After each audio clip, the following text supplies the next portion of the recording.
regular meeting, number 801 of the Lake Pond Area School District Board of Trustees on September 9th, 2025 will come to order. The time is 5 o'clock.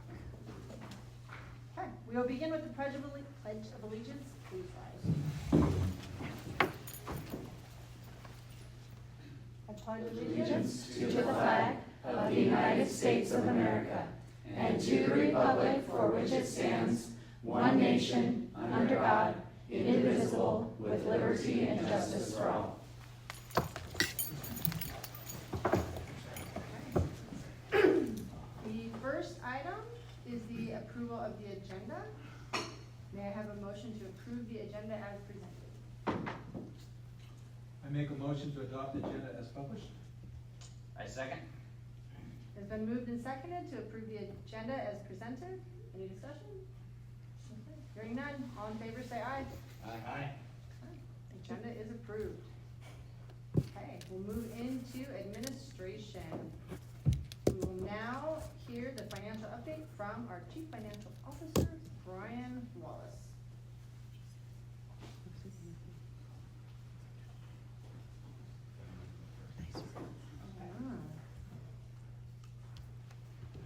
Well, members of the board, Dr. Meyer, this will be a pretty quick report of the finance report. The first screen after this one is just the standard layout of the report. There's not a whole lot to report in this month, usually because we just sort of started the year. All the expenses of payroll for July and August really hit for last year, so there doesn't show a lot of expenses showing. There's some of the people who are year-long employees like myself, Dr. Meyer, the district office staff, custodians, that's the payroll you see. The one thing we did have is we do get in August a large payment from the state for our estimated apportionment, $15 million payment, so it's about half the dollars we expect from the state. They sort of front load, so that's always a good thing to see that come in August and helps us with cash flow. But otherwise, we're just starting the year and hopefully we'll track the budget. So far, it's okay.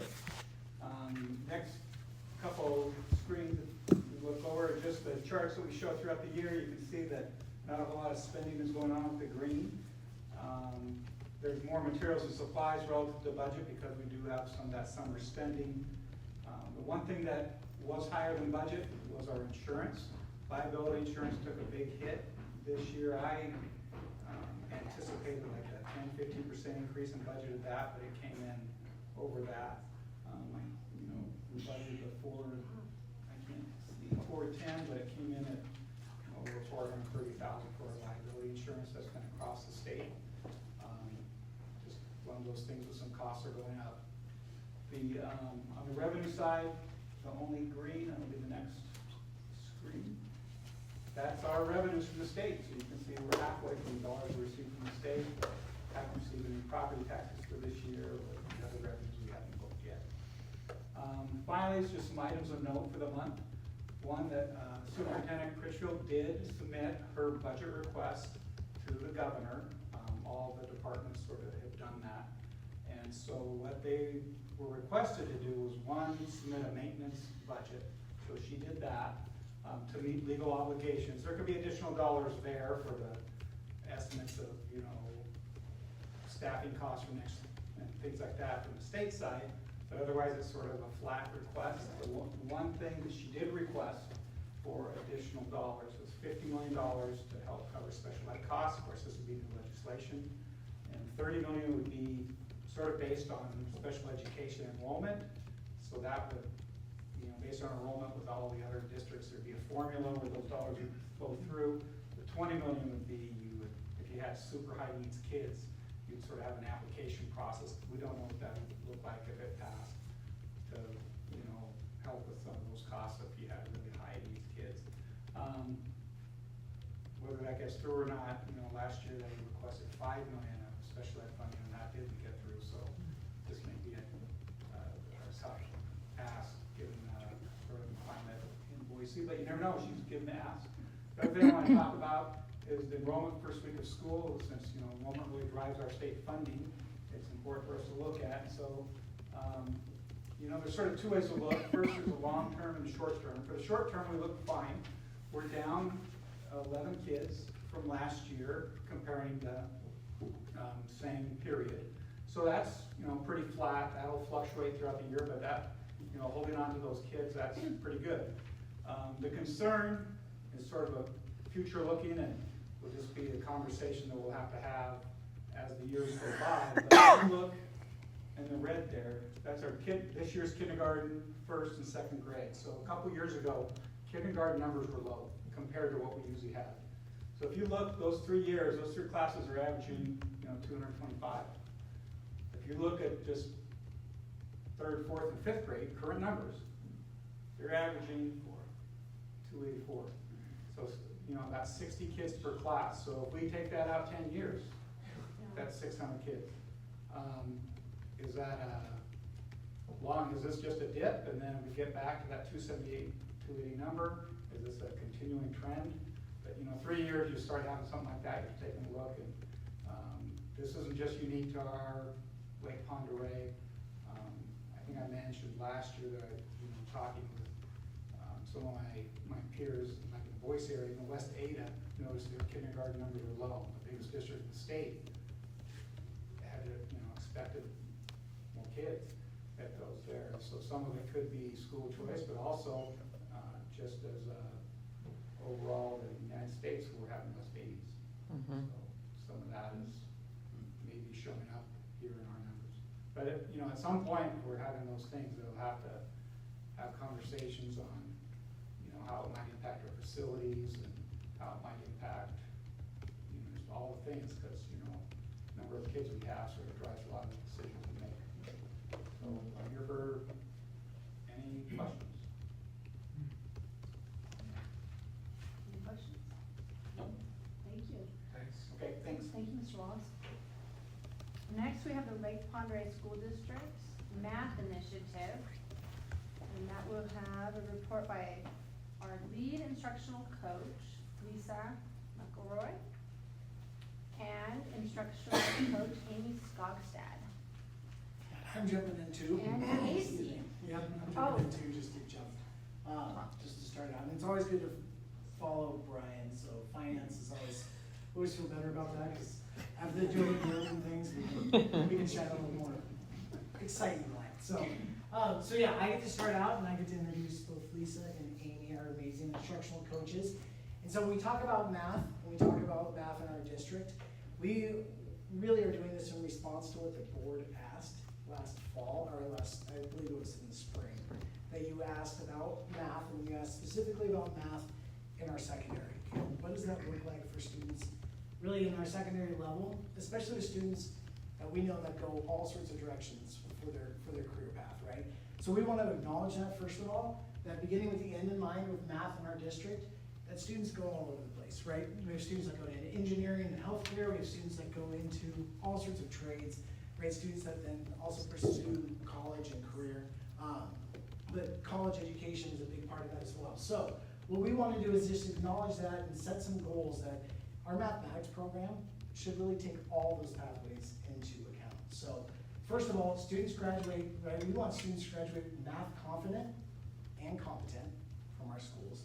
We want to acknowledge that students have choice, right? And set up diverse pathways for students. That's not just one math pathway, but recognize that students need several different pathways. Number 3 is empowering and forward-looking. We want our math program to be empowering to students and be forward-looking to say, hey, we're going to prepare you for whatever path you do choose. And that we know that some of the students are going to be choosing those different pathways pretty early. So what is set up by the math team, which really mimics what the state has been doing. Look at Mrs. Rogan's right here. She's part of that math team at Sanford High School. But if you look at this, so the standard math path, there's a couple different math pathways. And the standard math pathway is what most of us, and I know that I took when I was in high school. And the standard pathway is that you as a 9th grader enter into Algebra 1. Now, there's another pathway where students who are accelerated in 8th grade, they're taking Algebra 1 in 8th grade. So if we look at each pathway and say, okay, the standard student will go into Algebra 1 in 9th grade and then progress into geometry as a sophomore and then into Algebra 2. What's really exciting about this, and where it mimics the state path, is that students can now earn college credit for math, as for Algebra 2. Okay, they can earn dual credit their second semester, and then they can also be dual enrolled in multiple, not only college, but multiple math classes at once if they so choose. So if students are excited about this, let's say we've got a student who decides they don't want to go to college, but they want to pursue a math pathway like a CTE pathway, then Math and Modern Society would be a great choice for them. On the other hand, if we have an accelerated math student who says, you know what, I'm taking Algebra 1 in 8th grade, and I'm going to go to Geometry, Algebra 2 by the time, right, by the time that I'm, sophomore, junior, then they've got these other math pathways as well. So, I just want to point that out, that there are several different pathways for our students, and just in answer to what the board had asked, there are things that have been set up that really do follow the differences that the state has made and some changes the state has made. So, Sandpoint High School in particular, but all our schools, all our high schools are following a similar pathway for our students. So we're trying to provide and recognize that not every student desires to go to college. Some want to do CTE pathways and some different things as well. So that is represented. So ultimately, if you go to the last slide there that I have, we want confident mathematicians, right, exiting, because that gives them the ability, to choose any pathway, right? If they're confident in math, if they're competent in math, we know they can choose multiple pathways to give them really a bright future. So what I want to do then is just introduce our two instructional coaches to take it from there, because that really is beginning with the end in mind, right? We want students to be prepared, to be confident, and be ready by the time they get to high school to make some of those choices. So I will hand it over to these two. Sounds good. So imagine yourself as an elementary student or a middle school student. Before you end up going to high school, we want to make sure that the pathway is clear for you. So I'm excited to share with you, under the umbrella of every student every day, you've heard every student graduates a reader. We want every student to become a confident mathematician. So Amy and I are here today to talk to you about our district's commitment to that endeavor, the process, and then we'll follow up with the outcome. So the next slide, Amy's going to start. Amy Scottstad is our instructional coach. She's going to walk us through a theoretical model that describes what math instruction looks like. So as you see when you walk down the hall there, we have the Scarborough's reading rope. There is also a math rope. So the National Research Council published a report called Adding It Up, where they view mathematical proficiency as 5 interwoven and interdependent strands. So tonight, I'm going to introduce to you those 5 strands with a hands-on activity. All right, take it away, Kelly.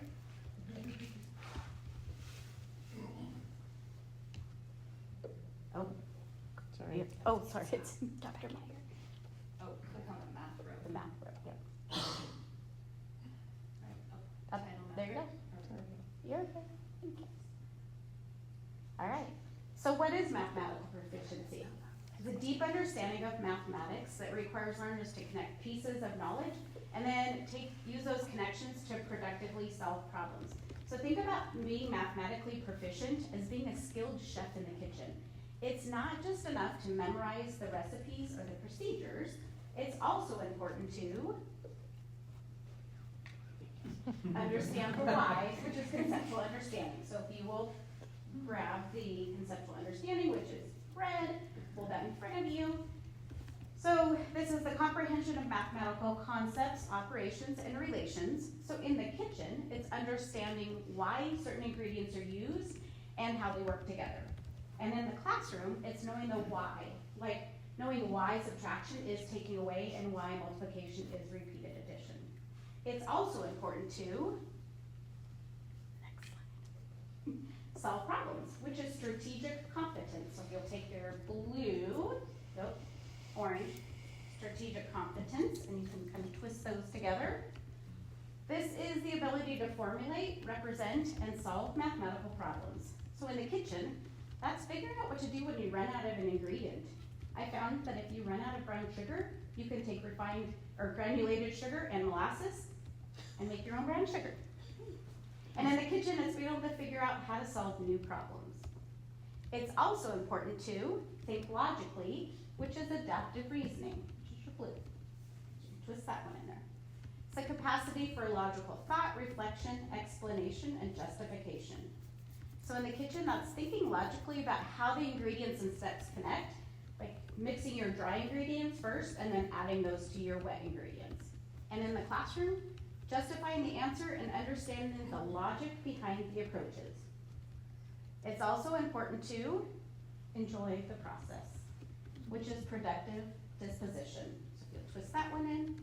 That's the tendency to see mathematics as sensible, useful, and worthwhile.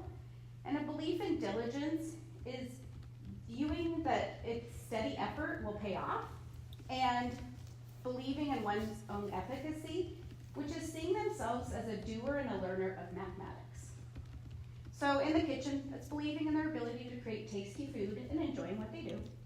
And in the classroom, believing that math is interesting and useful and feeling confident in their work. That ties right back to everyone becoming a confident mathematician, ties back to Casey, we want everybody to leave or to enter high school and then beyond a confident mathematician. And then lastly, it's important to know how to do it, which is procedural fluency. So we saved this one for last and made it sparkly. So then when you wrap that all around, it kind of encompasses it all. These are all, again, remember, interwoven and interdependent, but we're going to be focusing on procedural fluency this year as a district, so that's why we saved that one for last. It's carrying out procedures accurately, efficiently, flexibly, and appropriately. So in the kitchen, it's being able to follow the recipe steps accurately and efficiently. I think about like being able to efficiently chop your onions and slice your meat and everything. And then being in the classroom, being able to calculate answers correctly and efficiently using different strategies when needed. So if you go to the last one. So here's just a visual of the 5 strands. No. It's a different material. The 5 strands, so conceptual understanding, procedural fluency, productive disposition, adaptive reasoning, and strategic competence. When you weave those all together, it's what mathematical proficiency is. Okay? Awesome, thank you, Amy. You're welcome. All right, so Kelly, will you pop back to our main presentation?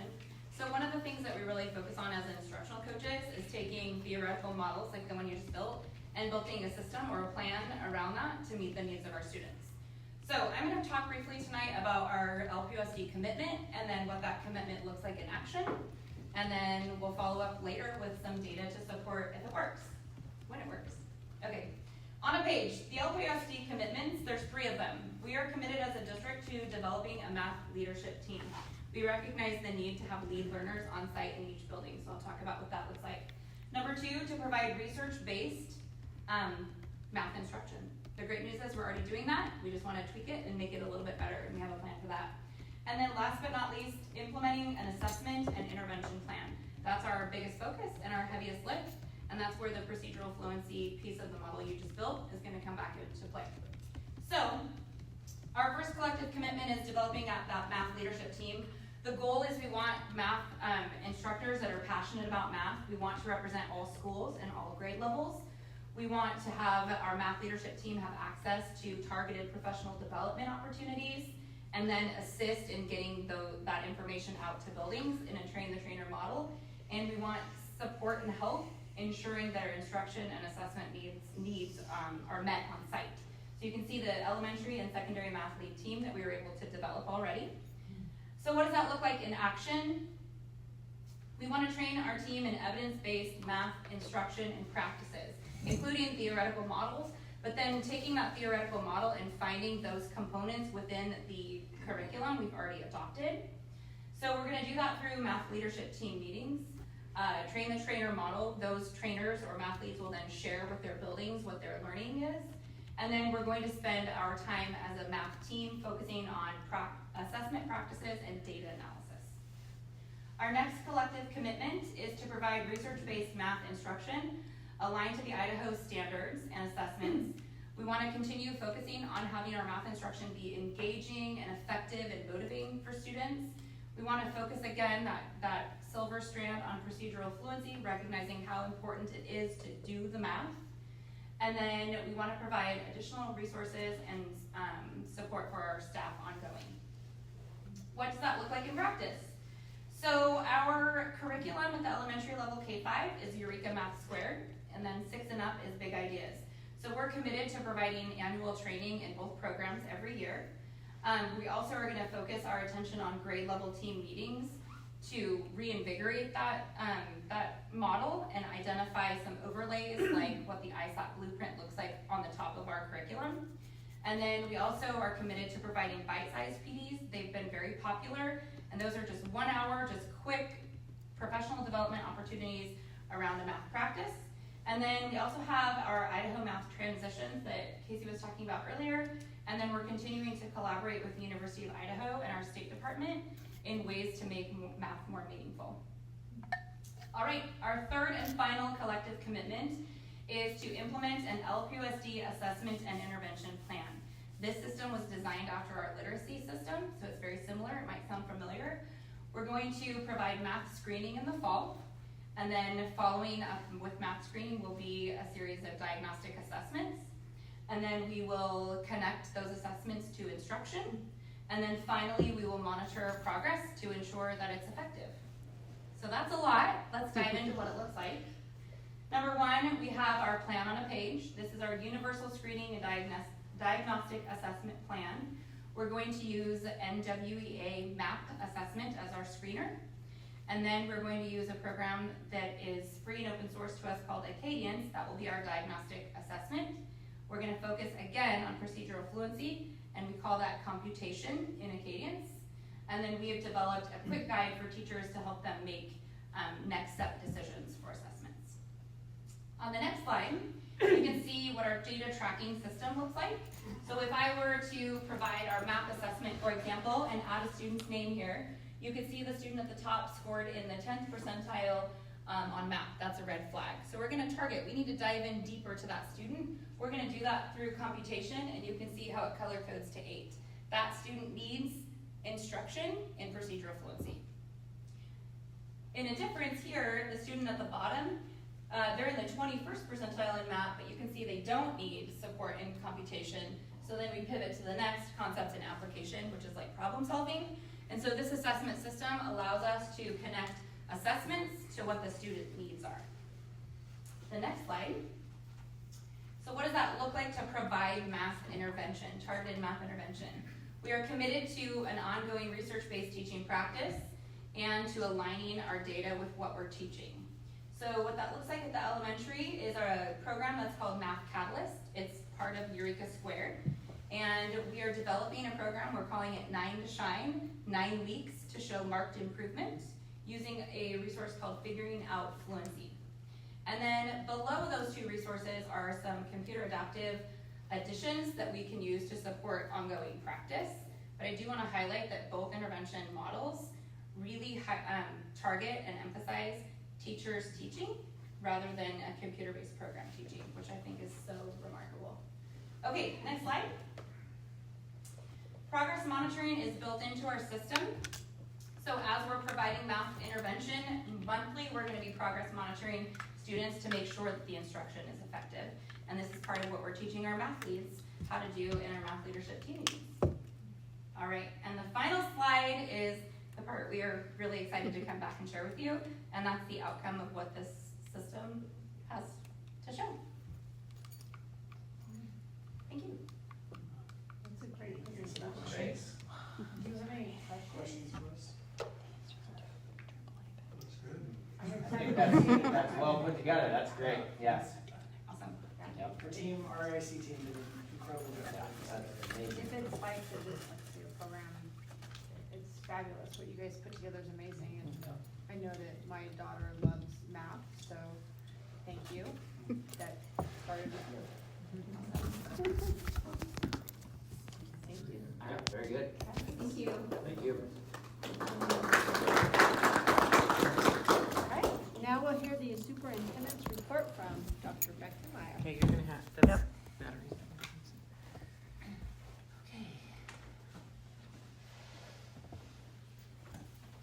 Okay. So those of you who came to our welcome back program, you know that our theme this year is Green Light to Shine. So I wore green every day last week and then today in honor. I don't have a lot of green, so I did wear this. I wore this a few times. Anyway, Green Light to Shine, so that's our focus for the year. I do want to do a comment on the public comments from last board meeting. The board asked that I always follow up with that and then report back to you.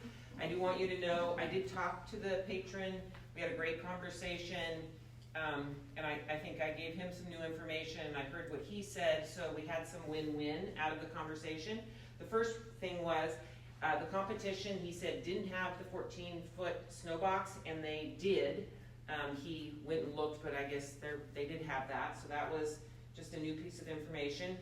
Also, the bidder did not complete, he spoke to this, but he did not complete all the necessary pieces of the application.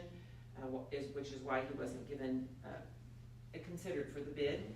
So next year we also are going to utilize a rubric, which means we do it a lot in education, but it means that you'll have a scoring mechanism so that every single thing that is supposed to be turned in will have a rubric, like a 0 to 4, and so that they'll score those, so it'll be quantitative instead of as subjective maybe, and that I think will help people.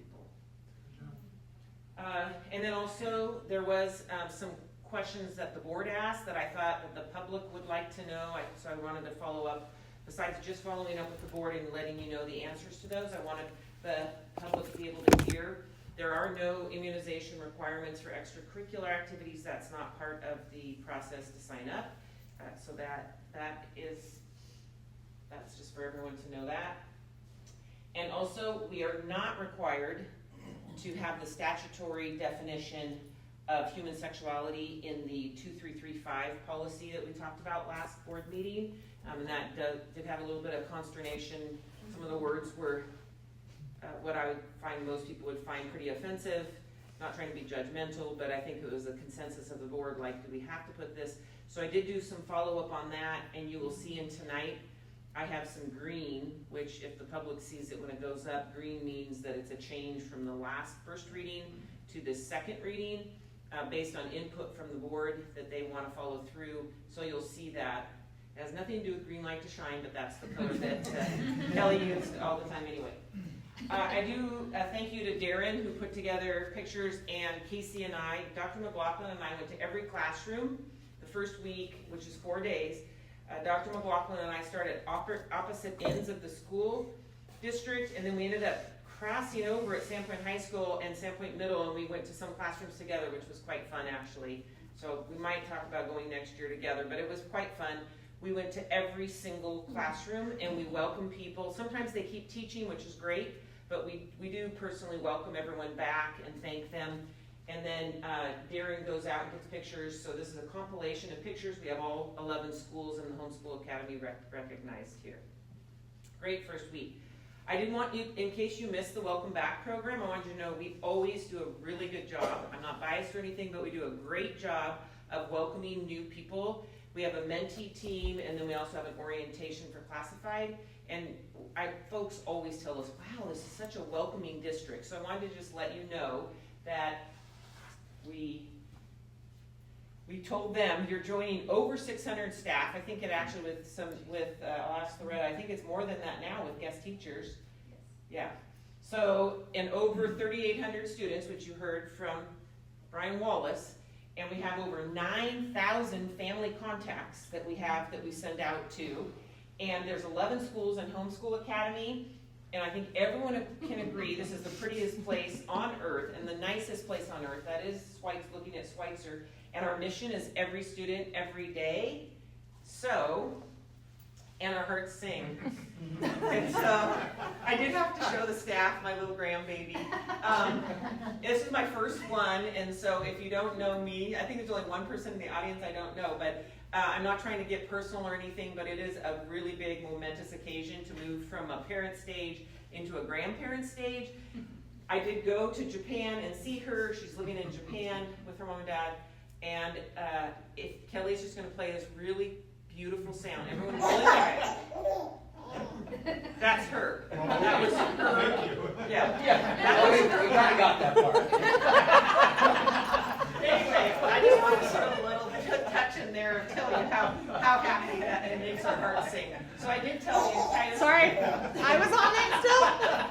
Sorry, not sorry. It's really cute. So I did want to, it is important for us to share that we all are human, and yes, we do a great job, and you see how passionate people that work in our district are. So welcoming the new staff to our district, like you are joining such an amazing team, but also we do have this family first, and we do have things that make our hearts sing from our personal life, so to tell we are real human beings in real life too. So I just wanted to make that connection for folks. So, with all the data, and Trustee Wood missed, because he was at the fair with steers last time, and Trustee Demers said, yeah, well, you missed the longest superintendent report ever. So last board meeting, we did go through all of our data for the year and how well we did as a district. I'm not going to recap that, but Trustee Wood has looked through that. How do we, as a district, keep that momentum? When you're already doing such a great job, you have to keep inspiring people and trying to get people to keep the trajectory going up. That's what created the whole Green Light to Shine. So this year, our theme, Green Light to Shine, I'm going to show you, it really is based on the Pygmalion theory. It's about a 2-minute video we're going to show you in a sec. But we have been concentrating the last 2 years on something that's called collective efficacy. That means collectively, everyone put together is better together than everyone is individually. So how do we collectively come together, work on our PLCs, professional learning communities, and help increase our student learning? Well, it's the number 2, and I won't go into detail, but it's a number 2 effect size on the list, and it's all research-based. Effect size, it means if you're over a 0.40, kind of hard to see, but you can see it in your packet, and then it was really big at the Welcome Back program. If you're over 0.40, that is equal to 1 year of growth. So if you have anything over 0.4, that means you're going to get 1 year. Well, if you want to keep doing great and kicking bahookie like more than anyone else in the state, you have to be over that amount. So what can we do that's research-based that can help us keep moving up? That's where you find things that are over, so you get in that desired zone of effects. Well, this year we went from collective efficacy, we're going to go up to number 1, which says teacher estimates of student achievement. What that means, and we made it be like the entire staff, it doesn't have to just be teachers, it could be a bus driver, a coach, it can be the admin assistant, a counselor, everybody, paras, everyone can help, a CSO, like anyone can help us to have students and staff feel like they can achieve more than they thought possible. That's what the Pygmalion theory is. So if we go to the next slide, I'm not going to show the video. I feel like I can just tell them instead of showing it because it's 2 minutes and I feel like I can just say it. It really is about the power of belief and shifting the mindset of students. They did a research study and they started with rats and then they did it over with the classroom. Have you heard of the classroom where they told the teacher, oh, we gave you the smartest kids in the whole, you have all the ones with high IQs, you're going to blow the entire school out of the water, but don't tell anybody. Did you hear about that study? Well, that was based, it's called the Pygmalion theory. She thought, this teacher, it's a true life thing, she thought that she had the smartest kids in the whole school. They outperformed everybody by a large margin just because her belief was that they could perform at this high level. So if you're interested later, you could watch that video. But if you go to the next slide. Sorry. What if I told you that your true potential is way bigger than you can even imagine? Sorry. You can climb heights you never thought possible. Just Oh, hit technology, my friend. Deep your down idea. inside, you've got this incredible power just waiting to be unleashed. You get to watch it whether you want to or not. You can climb heights you never thought possible. Seriously, my friend, deep down inside, you've got this incredible power just waiting to be unleashed. The Today. clicker wasn't working. It was not Normally I working. do- I just said it's good job. It's all fine, Kelly. It shows that we're human. The 3 important lessons from that is we want to encourage others to believe in themselves. We want to encourage them to surround themselves, and this was a message for the whole staff, the Welcome Back, to empower, go with people that empower you and uplift you and make you feel good about yourself. Don't go out with people that are going to pull you down. And this is especially important for our staff. You never know the power of what you're going to say to a student and how it could save their life, which has happened in our district by the one trusted adult, but also that they could outperform anywhere, in the classroom, on the track, in the basketball, anything. They could outperform what they think is possible in their life just by the words that we do to encourage them. You just don't know. So I just really encourage the staff to really think about this as they're moving forward. So the next slide tells you, I'm going to go around and I'm going to marry one of my stretch goal that I told you that I'm going to do video shorts, which I've already done 2, and Darren and I have another one scheduled for Friday.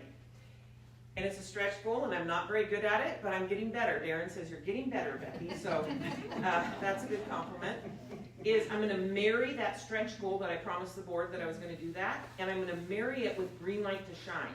So we are going to do little video shorts throughout the whole year. We have our first one scheduled for Friday, and we're going to go and do little interviews with students and staff and anyone in the district that's going to really tell us an example of how they're encouraging somebody else to have the green light to shine or for themselves. So I'm going to go around, and I said I'm going to go to buildings, and I'm going to tell them I'm going to be in your building this day, and I'm just going to sit in the staff room and ask people to come share stories and then do some updates that way so people know that I'm very much invested and interested in how this is playing out in real life every day. I'm not going to read this to you because you can read it later, but it really just summarizes that whole Pygmalion theory and the way of looking at a green light to shine. We have to raise the expectations. We have to, as educators, we have to raise the expectations, the floating boat theory I call it, but then we also have to give people treatment, like we have to treat people differently. Not everybody has an SEC student, a student with disability, may not have the same potential as somebody that's already in a 10th grader that might be in calculus, or let's say at Sandpoint High School in 10th grade.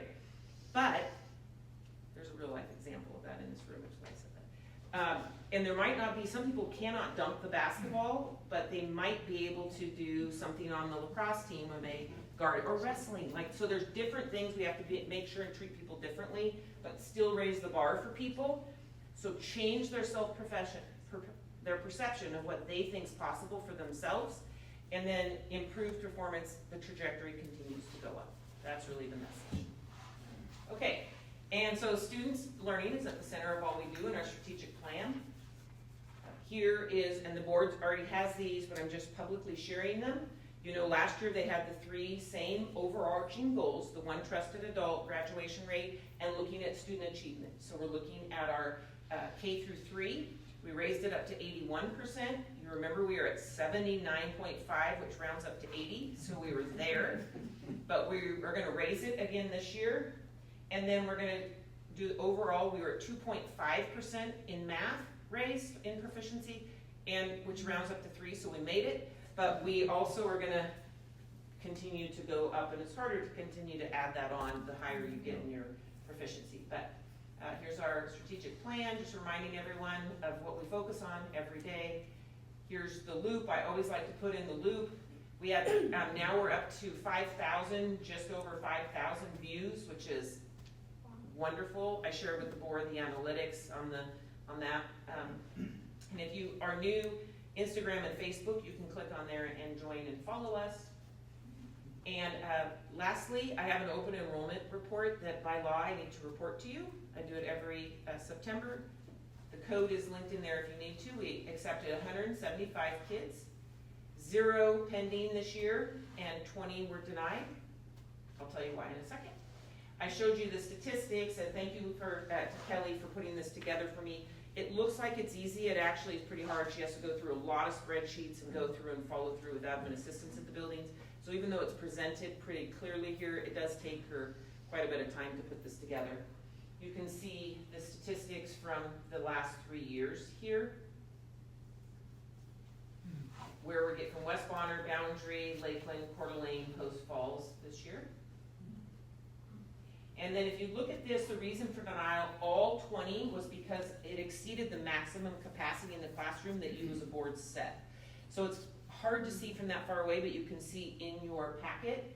If this is a negative number, that means we're over the amount allowable that you've set as a board to allow open enrollment in there. So those can't receive any open enrollments. You can see there's a couple of spots, but in Sagal 6th grade, we still have room. There's some areas that we still have room. So that's that. And anybody who was denied had picked another school, so everybody, there was no final denials where people left. Does the board have any questions about open enrollment? Okay. I do want to say thank you to the police department. This is one of our CSOs, Derek Hagstrom. He's at Sagal this day, on the first day. But I do want to publicly thank the police department.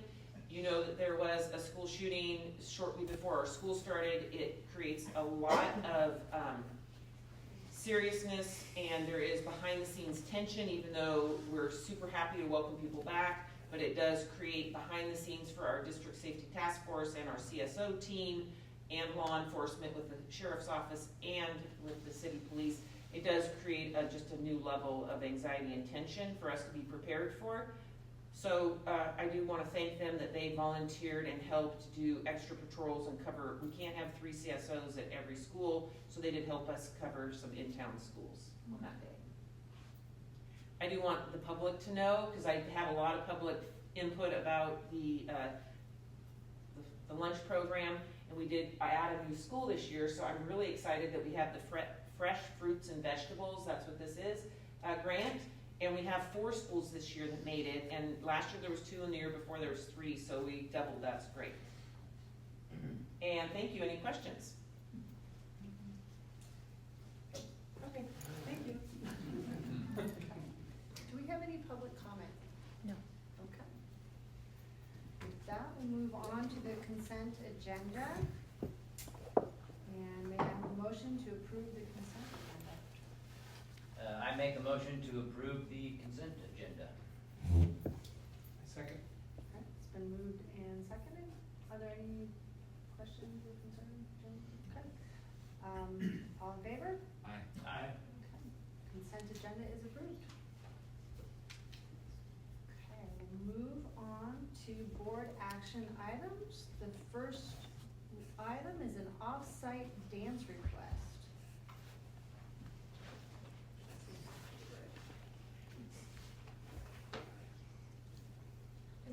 Good evening, everyone.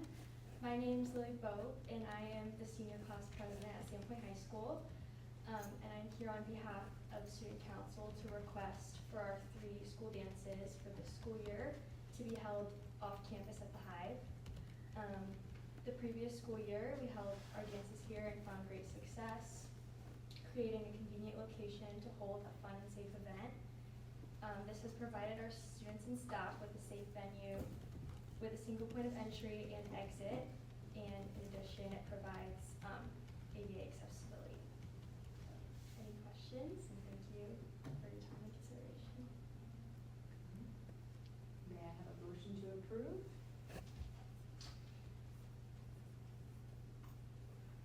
I make a motion to approve the off-site dance request from Sandpoint High School to be at the Hive for homecoming midwinter dance and prom for the 2025-26 school year. Second. Any discussion? Okay, all in favor? Aye. Aye. Aye. Okay, motion is approved. Thank you. Good job. Okay, next up is the request for qualifications for architectural services, our CFO, Mr. Wallace.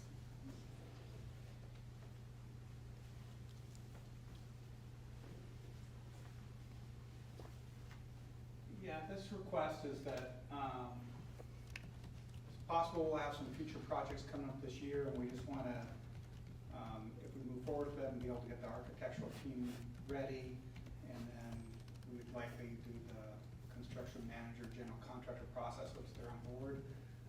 This is, we're looking at, one project would be doing a culinary arts sort of renovation at Sandpoint High School would be one.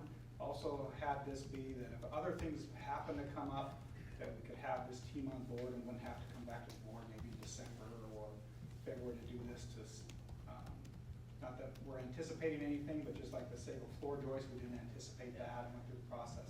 We're doing this just at the start of the year, so if some projects come up, we have the team on board and can use either reserves from the general fund or the facilities money that we have from the state to address those needs. I do want to point out that the board still has to approve all of the contracts, so it wouldn't be like we would be doing a project without coming back publicly to the board again. So this is just the architectural piece. May I have a motion to approve? I make a motion to approve the solicitation request for qualifications for architectural services for the 2025-26 school year. Any discussion? So I did have a question or two. Are these projects that are listed on here, are they already projects that are in our like financial or our improvement plan type stuff? No. So these projects, if we happen, I mean, we come to the board, something like that. The one that I know that is, Dr. Meyer has, discussed looking was more at a program level as far as trying to improve the, sort of the food, management type. So they're like new projects or? This would be new, or if potential some, problems that or may if arise. like a potential problem came up, like the Sago floor joist came up and, once a dollar amount of a fix is above $100,000, you have to sort of go through this process. So if something like that came up, we don't anticipate it, but I guess you don't know. Maybe a boiler fails or something, at least we'd have the design team on board and could move more quickly with that. And so again, we'd select the architect. This would be based on their qualifications, and any project that they would do, we'd have to negotiate their fees. So this was just selecting them on their qualifications at this point. So no financial consideration right now? Correct. So- Yeah, there's no dollar. The only financial consideration is advertising in the daily. So they're just agreeing to work with us if there were an issue? Correct. We're not paying them until there's an issue? Correct. 100%. Yes. Yeah, we're not hiring anybody yet, just RFQ.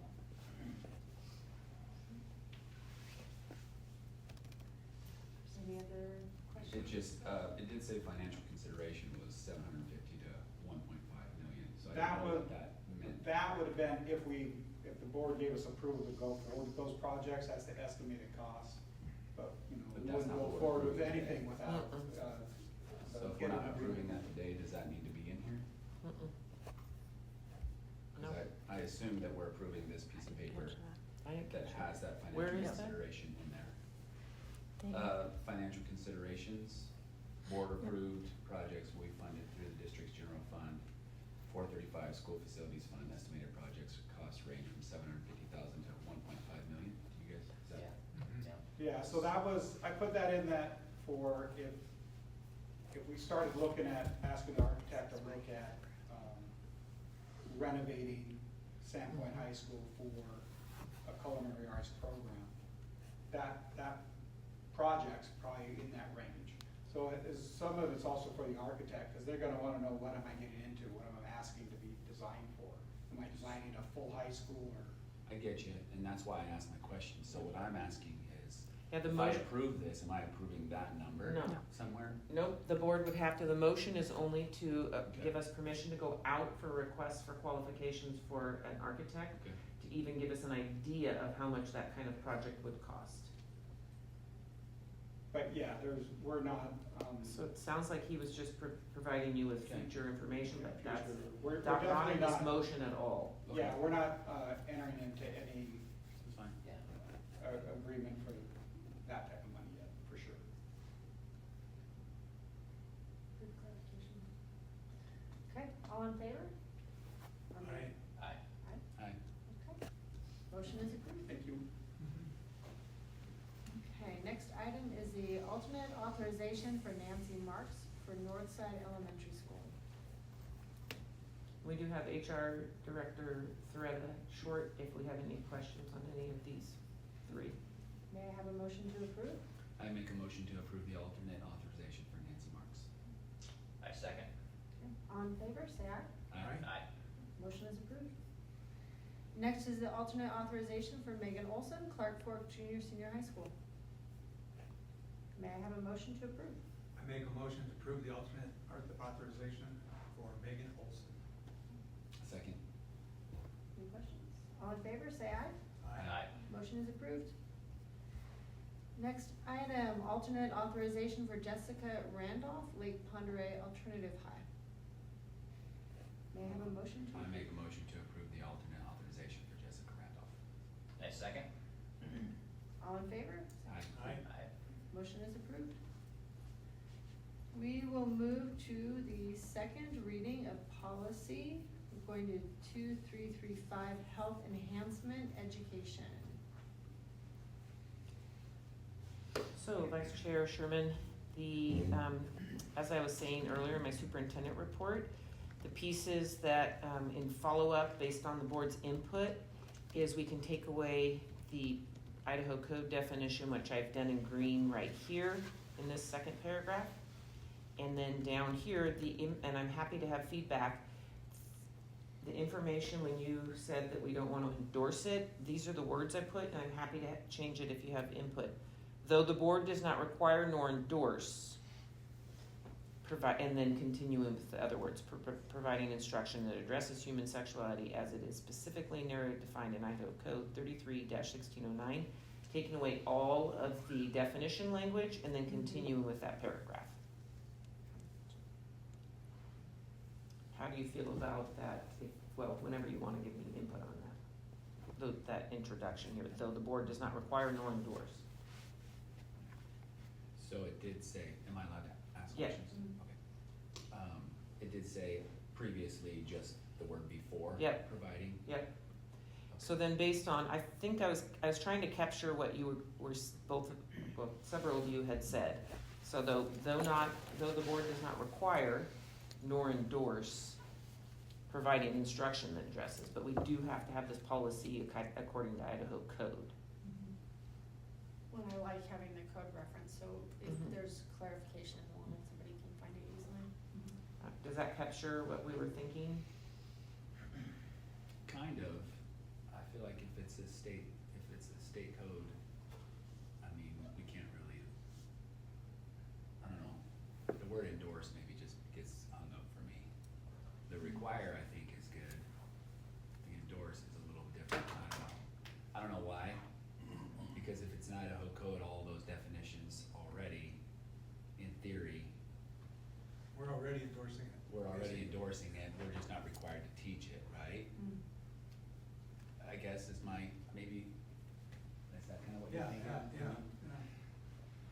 If it's state law, we're almost automatically endorsing it, right? I mean, Well, we have to State- abide by it. No, it's just, right? it just says, if you do provide instruction on human sexuality, which they define as the stuff in green that we're taking out, right, then you must do the following things, and it gives you that, right. so. Movie. So it's, Yeah, I'm happy to take out the word endorse, though the board does not require providing instruction that addresses you. I could take out the two words nor endorse, if that would make you feel more comfortable. I kind of would feel more comfortable with that, because we do somewhat have to endorse state law, right? I think that's good, yeah. If it's state code, we kind of have to follow it. But I'm open to honestly not getting my way. I'm just saying that's how I felt. I don't know if there's a better way to say it than not require providing the instruction. You aren't required to provide instruction, and you don't have to endorse it. What I heard last time was that you want to make sure that the public knows that you are not endorsing teaching human sexuality.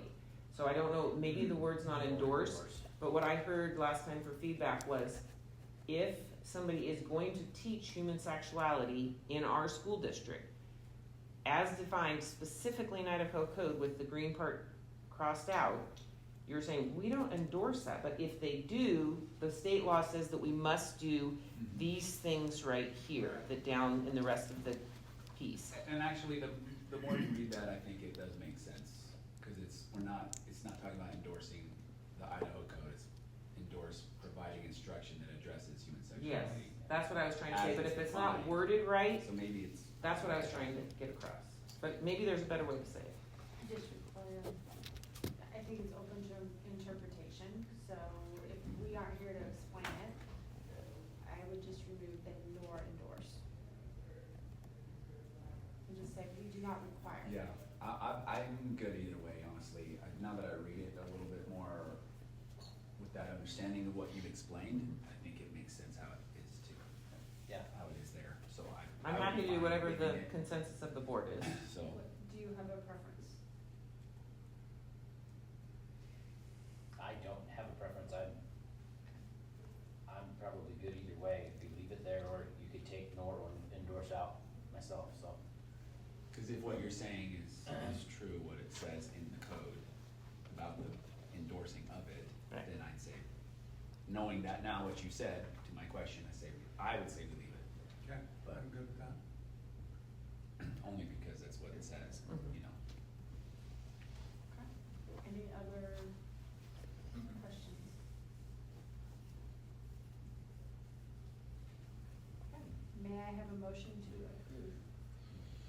I make a motion to adopt the revisions to policy 2335, health enhancement education. I second. Any discussion? All in favor, say aye. Aye. Aye. The motion is approved. The next two are the policies and the forms, so we do not need to, Point of reference, it's the procedure. excuse me, procedure, thank you. So the next item following is 3265, student-owned electronic communication devices. It's a revision.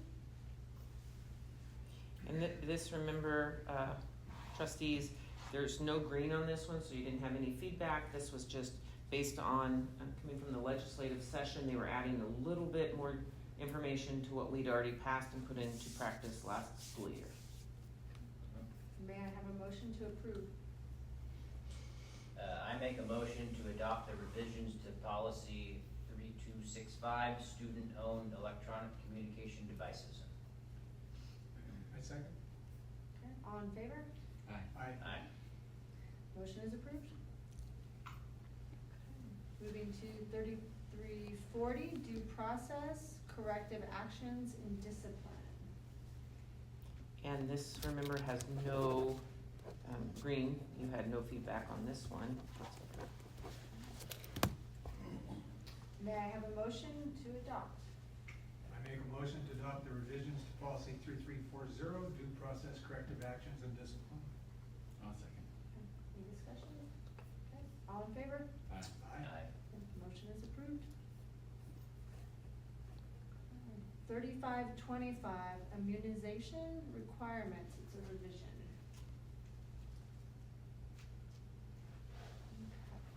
May I have a motion to adopt the revisions? I make a motion to adopt the revisions to policy 3525, immunization requirements. Okay, second? I second. Any discussions on this? Okay, all in favor? Aye. Aye. Aye. Approved. 5100, hiring processes, this is also a revision. I make may I hear a motion to adopt revisions? I make a motion to adopt the revisions to policy 5100, hiring processes. I second. Okay, discussion? All in favor? Aye. Aye. Aye. Okay, motion is approved. 5225, placement of the salary schedule, also a revision. May I have a motion to adopt? I make a motion to adopt the revisions to policy 5225, placement of the salary schedule. I second. Any discussion? All in favor? Aye. Aye. Aye. Motion is approved. And all of our favorite, best for last. And I did, Vice Chair Sherman, I did, and trustees, I did make some green changes in here based on feedback from, there was a few questions at the board meeting that a few of you had on some of the, specifically. And then, with the hot weather that we had. Yes, you did. And then, based on the hot weather that we had the first week of school, this came up a few times, and I think there was some staff that was a little disconcerted, thinking that this meant more than it did mean. So I thought maybe we could clear that up by taking off the may not reveal excessive amounts of shoulder, and I just took that green parts out, so it said shirts, tops should not reveal excessive amounts of the chest area, period. And that seemed pretty clear and to narrow it down, because there are several things like tank tops and things that are totally professional and appropriate that the shoulders show, and there was concern by some staff on that, so. The word excessive just meant different things. Yes, yes, it was very subjective, so we changed that. Good call. So may I have a motion to approve Ron 5360 dress and appearance? And that's the only part we changed right there. I left the shoes must be worn all times, although trustee Sherman wondered whether that. No. That was me. Oh, that was That was Jalen, okay. Yeah, I just didn't know that. Full discussion. Well, you on the board can board certainly tops. take that out now if you would like to, this is the time to do it if you want to take it out. Should be good. I make a motion to adopt the new policy 5360, dress and appearance. Second. All in favor? Aye. Aye. Motion is approved. Okay, that brings us to our board non-action items, and we have first readings of policy. These items are they're just reviewing, no action will be taken tonight. So the first one is 2375, service animals in schools. And Vice Chair Sherman, Dr. Joy Jansen is here to, if she could come up to the podium.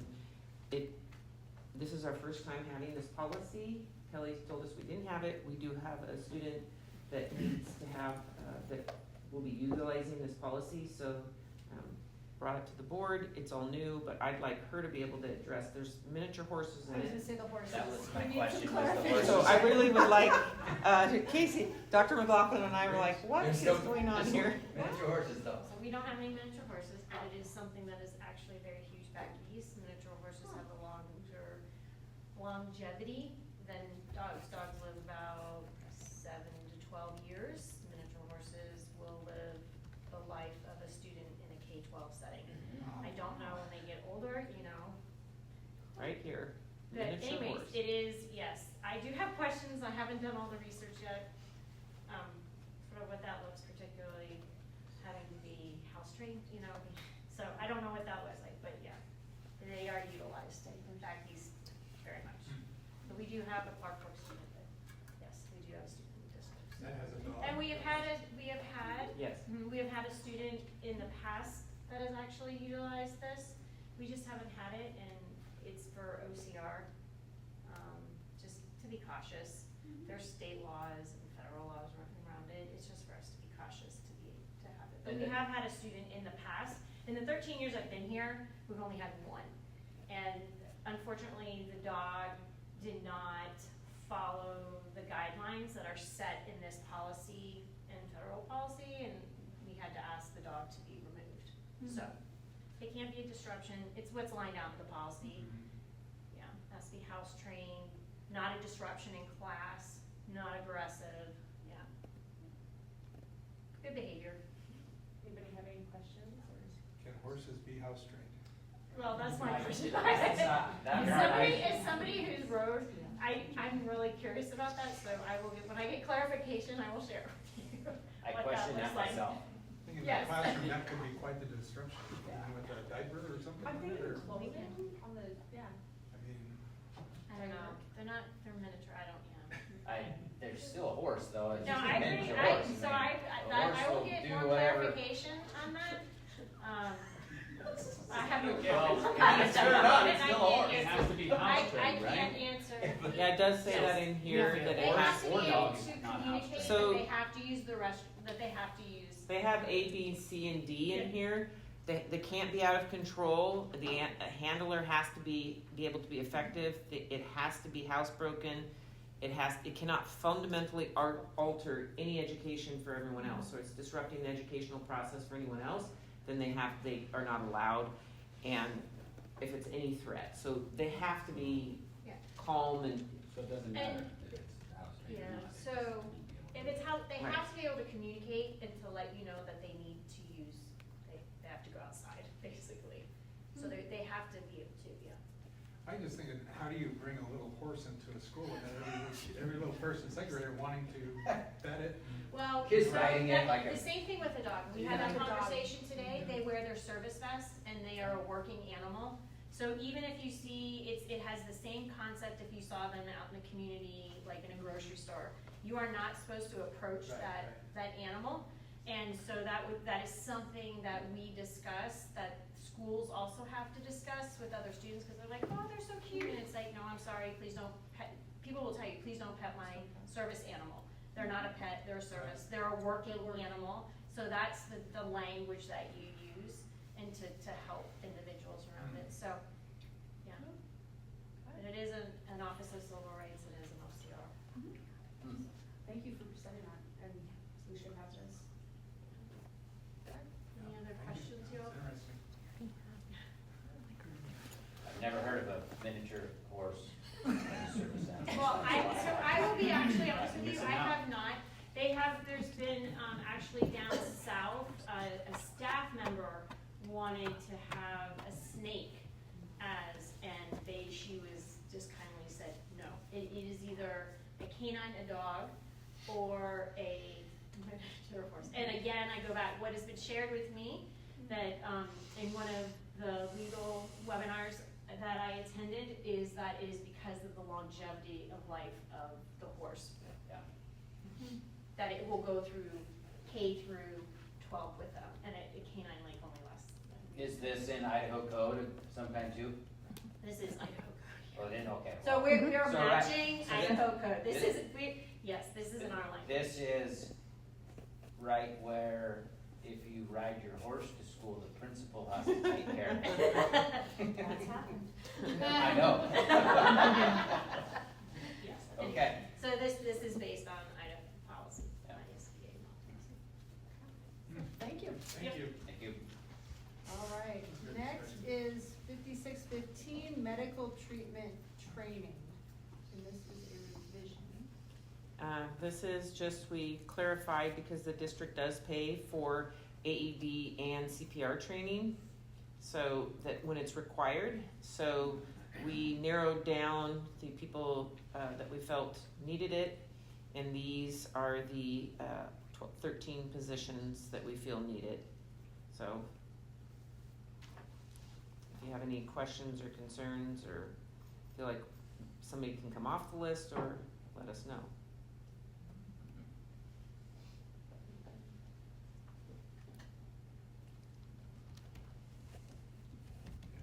Everybody good? Yeah. Okay. We'll move on. Sorry? It's a good list, it should, I mean, everybody's around at that point, Yeah. someone will be around. Yeah. 9803, flags and banners. This is new. So as you know, by the state law that was brought up, and this replicates a lot of information. The model policy was several pages long, and I wanted to succinctly put what we needed to, it'd be easier for patrons and staff to understand, parents. So I'm happy to have any input you'd like, but I feel this takes the law and puts it into a succinct and just efficient manner to relay it to people. But I'm happy for feedback if you feel like I've left anything out or feel like I need to clarify anything. Are we able, you wanna ask questions? Sure. What does number 5 mean on the first list? I mean, I know what it means, but how is that actually defined? Like, a nation that's engaged in hostile action, how do we know that? Like, where's that declared officially at some point? Yeah, I You don't. know what I'm saying? Mm-hmm. And I think that my understanding is that the legislature would declare that and make a list. I don't know if that comes from the federal government and then the Idaho adopts that. But we as a district don't decide that Right. somebody above our level decides that. So if that list is like published, what, yearly or every 6 months or something, like, do we have access to that? Like, if someone were to fly a flag, Mm-hmm. would we be able to find out fairly quickly that is maybe on some list? Yeah, that we would not. You know what I'm saying? Mhm. Like, how would we? Yeah, know I that? will do follow-up on that and find out how is that list gonna be published. Okay, Yeah, okay. unless, I mean, I don't know, unless you guys know more than I do. I on don't. that. I did have another question, since I'm still over talking here. No, that's a good question. Number 2 on the next list, electronic displays in schools, these restrictions shall not apply. So those restrictions above don't apply to those 4 areas. Correct, Am I reading according that to the right? law, yep. So electronic display, what, is there like a size? How does that? Not in the law, it just talks about a lot electronic displays, I think because it's just traveling usually, electronic displays are traveling. The only places that we have electronic displays, and Principal Crossingham could certainly address this, but like things from the staff, the student bulletin and videos would run. But I don't foresee that this would be something that would stay up continuously, at least in our school district, if the electronic displays are roving. But in theory though, even if, be it briefly, flags that didn't fall under those first 7 allowances could be on those electronic displays. Yes. According to the law, these are specifically called out in the law, these 4 exceptions. And displays in school parking lots, is that like school sanctioned signs? Or is that just like on vehicles, or just, does it not say? It doesn't say in the law. Wow. That's pretty allowable. Mm-hmm. And there's, I mean, if that's what the law says, right? I mean, that's tough, but. So the school can't display it, but a student could display it in their car? Yes. First Amendment rights. But And they could And also on the- wear something with that on? Yeah, I will remind you that like number 4, if there is also the Tinker Law, so if you disrupt the educational process, the admin at that building can say, you know, you have something that's, people are, and it's disrupting other people's education, it's not First Amendment rights, and then they can do something about it. And ask them to remove it or leave the school to remove it by federal law. Does the electronic display, is that a school sanctioned piece of property? Yes. So in theory, I'm just talking now. Right. With that answer, can a school administrator display a flag of a country that is in hostile action or whatever with the United States on that school's electronic display? As reading the law, my interpretation is yes, they could. This is where the law's been written, and it will be interesting to see what happens. The board, and I just wanna point out, I mean, the law is the law, the board can add to the law if the board desires to make more. Wow, that's cool. No, the board has the ability, you have to follow the minimum qualifications, like the requirements in the law. There are districts that may add additional restrictions, like maybe they take out something to that effect, or maybe they wait and see how it goes and see if there is anything that comes up that has patron complaints. That's another way the board could approach it, and then rectify. So this is the new law this year, right? 100%, yes. So schools aren't used to doing any of this right now, or haven't dealt with this legally? Yes, they have. They have? The everyone is welcome here, that whole Right. banner and flag, that's what precipitated this law. Right. And then the state's attorney general, Raul Labrador, put out an opinion from the state saying this is something that is considered political and you cannot put it up in Idaho classrooms. So he's already done his first opinion about it. So far, some districts started in August. We started the day after Labor Day, and so far I haven't heard of any complaints in the entire state yet from anyone. So I feel as though, at least so far, I feel like people are taking it seriously and they're not trying to violate the intent of the law. Again, we're only into the second week of school. Stay tuned, folks. Yeah, and this is the first reading, so I certainly could do some follow-up, more information on this for the board. Before you do a second reading, we certainly could provide more information and you can think about it. You don't have to make any final decisions right now. yeah. Yeah, I feel personally like it'd be nice to have some type of wording, at least in number 2. Okay. That sounded weird to say, I'm sorry, but in the second. No, I understand one what on the you're list, saying. that it's like admin approved electronic displays or something like that, to where all electronic displays that have potential to have these things are known and approved by at least that school admin. Yeah. In classrooms or hallways or wherever. Mhm. That's my initial, but we can discuss that, I guess, next time. Yeah, that would be a good thing for me to follow up with. Okay. And I know Dr. McLaughlin's writing that down. It's an interesting one. Yeah, because yeah, this it's one is- crazy. I think number 3 equally has Right, the same Mhm. potential challenges. but at least that, it feels more like a First Amendment thing, at least at that point. Mhm. If it's not a school sanctioned sign, But right? it could be. Could it be a kiosk? Could it be a school kiosk? An electronic kiosk, in the parking lot that has this massive freaking whatever? So, Could be. I'm just, Define kiosk. or whatever, the A electronic. kiosk to me is what, at No, I Sanborn mean High like School. the electronic, Like a billboard? Oh, what are those things called? Reader boards. It's an Reader electronic board? Reader display. board, right, all those things. okay. Yeah, I don't know. will, I'm gonna find out more information, and then I will let the board know, and then we can have more discussion at the next board meeting. Awesome. And we don't have to I mean, if, our staff is aware of this, we haven't seen anything, we've been to every single classroom, we've seen nothing that has violated this. Dr. McLaughlin and I have been to every classroom and we haven't seen any violation of this at all. I'm not saying that it couldn't happen, but Right. we do have time to work on this so that it's the way the board would like it to read. I feel like we should take our time and do it right. Right. Yeah. Thank you. All right, we'll move to administrative announcements. Are there any announcements? Any staff that would like to share? Any exciting things? It's an exciting year, so we're just off to a great start. We had a great first week of school last week, and our first Friday, we did a lot of amazing things with 1,100 kids, teaching them expectations and IT information, and just followed up with some celebrations on building community, and just had a really great first week.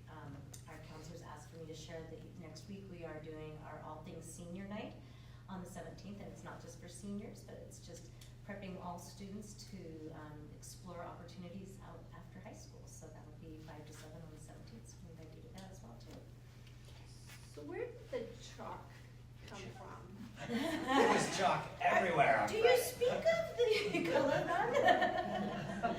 That was an activity that was put on by our mentors, which we do a monthly connections activity to help build connections with students. And so that was a color run at the very end of the day. The students received a bulldog shirt in their classes that they decorated, they had sunglasses, and then they went out to the big pine fields and ran through a series of obstacle courses, and there was all kinds of chalky colors to go through. I will Twice. mention, Trustee Sherman, that they did use green glasses for green light to shine. Well, I sent them all to jump in the lake. Go jump in the lake. I was like, but I do have a request. I think that parents should be notified and invited because it looks like so much fun. Thank you. And I do want to thank the Daily Bee and Darren, the reporter Jack Freeman is going to do an article in the Daily Bee about it. It's really exciting. I'm not going to give away anything so that you read the article, but it's going to be really good. That was amazing. Yeah, it was. The kids said they got it right this year. And it was after school and not before school. And I will follow up with, our student body section that night at the football game was packed, huge. A lot of them still wearing their shirts. If they didn't have an ASB card, we gave them free admission to the game that night. And Jason Ducado takes our photos, took a picture of the student body, and not one kid was on their phone, messing around. They were just all so, just the looks on their faces that night when the game was pretty cool. It was crazy. Yeah, and it was a good game. I'm short, so I'll stand up. Sorry. We just had a really awesome start to school. Kids are eager and excited, and we were, as a staff, really nervous about the heat and little kids like getting up at 7 o'clock in the morning, but you would never guess that it was 90 degrees in Washington Elementary last week. And our staff has just done a really awesome job of creating a really welcoming environment at the same time of teaching kids like, this is how we walk down the hall and this is how we go into the lunchroom. And yeah, just a very positive start to the school. And then a shout out to the ICs and Dr. Meyer. This week, a huge chunk of our paraprofessionals and tile staff are being trained on pathways to reading. And then next week, ECRI, which the more people we can train, the stronger readers we're gonna have at the elementary level. So great boost. I do want to say, add that it was, as I said in my superintendent report, it was super hot. Dr. McLaughlin and I did go back to Sandpoint Middle School and handed out some treats because we went to every classroom, as I said, and there were some really tough ones at Washington, upstairs especially, and Kootenai had some really hot ones. And I'm not saying there's probably hot throughout the entire district, but Sandpoint Middle School took the cake. There were some that were like over 96 degrees in the classroom. And junior ROTC. And the junior ROTC in the Driversville building. And the heaters don't work in the winter, so. Yeah, you're gonna beat the winter. Anyway, so, kudos. Yeah. Is there anyone else? All right, there being no further business, may I have a motion to adjourn? I'm gonna take a motion. Someone should say yes so I can hit the gravel. I make a motion to adjourn the meeting. All right, at 6:21, the meeting is adjourned. Yay.